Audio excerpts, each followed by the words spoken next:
आदाब, नमस्कार, सत श्री अकाल, गुड इवनिंग। वरिष्ठ समाज सेवी एवं पत्रकार श्री आमिर अलवी अपने विचार सामाजिक मुद्दों को लेकर यहाँ व्यक्त करना चाहते हैं।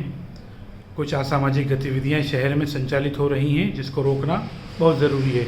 जी आमिर भाई, क्या कहना चाहते हैं? आमिर अलवी जी, आप अपने विचार, जो कि असामाजिक गतिविधियाँ हैं, जो अवैध निर्माण हैं, अवैध पार्किंग है, उनके बारे में आपके पास कुछ जानकारी है जिसे आप आला अधिकारियों को संज्ञान में देना चाहते हैं।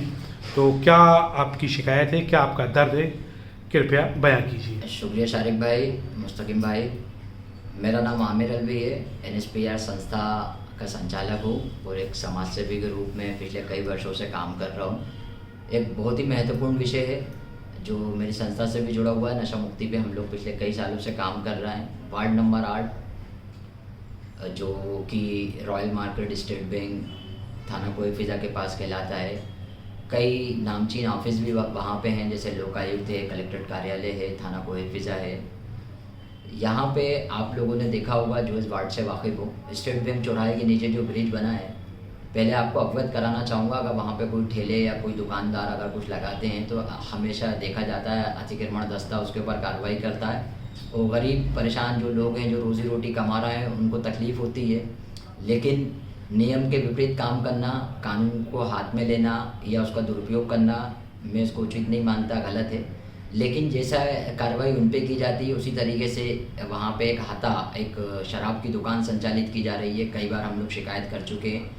आज माननीय कलेक्टर महोदय जी को हमने शिकायत की है इसकी, जहाँ पे देखा गया है कि एक वीडियो भी मेरे द्वारा अभी एक अपलोड की गई थी, बनाई गई थी कुछ दिन, 2-4 दिन पहले की बात है, कि वहाँ पे लोग जो है शराब की दुकान के बाहर, एक तो देर रात्रि तक शराब की दुकान खुली रहती है, 11:30 बजे तक भी वो चल रही है। वहाँ पे हाथा बना के रखा हुआ है बाहर, शराब की दुकान के बाहर, ब्रिज के नीचे जो फुटपाथ टाइप की जगह है, वहाँ पे जो लोग हैं खाना हो, कुछ भी चीज़ें, खाने की चीज़ें लेके बैठे हुए हैं, शराब लेके बैठे हुए हैं। जो लोग आने जाने वाले लोग हैं उनसे विवाद कर रहे हैं। कई बार विवाद की स्थिति बनती है। थाना कोई फिज़ा लगा हुआ है, वहाँ पे थाना कोई फिज़ा में भी कई बार शिकायतें हुई हैं, लेकिन शासन इन चीज़ों को नज़रअंदाज कर देता है। इसकी क्या वजह है, ये सबके सामने आना चाहिए। मेरा सिर्फ एक ही रिक्वेस्ट है शासन प्रशासन से कि इस तरीके की शराब की दुकानों को रहवासी एरियो से दूर किया जाए, क्योंकि वहाँ पे धार्मिक स्थल भी है। एक थोड़ी सी दूरी पे मस्जिद है, सामने वाले एरिया में देखेंगे एक मंदिर है, एक दरगाह लगी हुई है, एक सरकारी स्कूल लगा हुआ है वहाँ पे। तो बहुत सारी ऐसी चीज़ें हैं, लोकायुक्त कार्यालय है जहाँ पे बड़ी कार्रवाइयाँ होती हैं।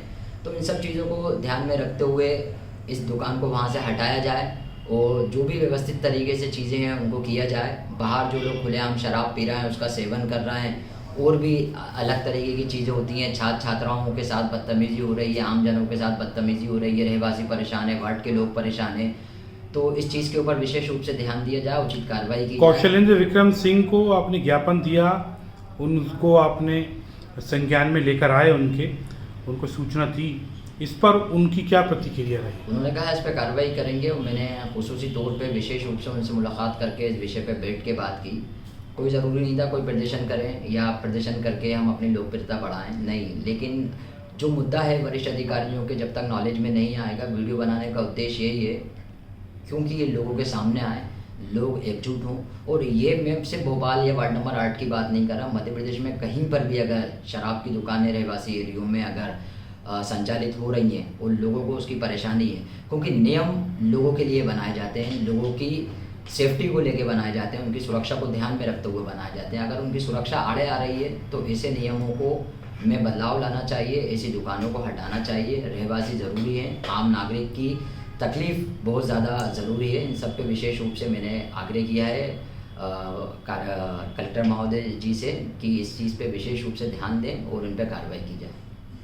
बहुत बहुत धन्यवाद हमसे बातचीत करने के लिए। आपकी सामाजिक मुद्दे जो कि जनहित में हैं, जो कि गैर कानूनी तरीके से, अवैध रूप से जो कार्य किए जा रहे हैं, उसकी आप चिंता करते हैं, समाज को जगाने की कोशिश करते हैं, तो हम उम्मीद करते हैं कि आपको ईश्वर ऐसी ही ऊर्जा दे, ऐसी ही शक्ति दे, ताकि आप न्याय के पक्ष में रहकर जनहित में इसी तरह से अपनी आवाज़ बुलंद करते रहें, आला अधिकारी को आप जगाते रहें, ताकि जनहित के कार्य सुचारू रूप से किए जा सकें।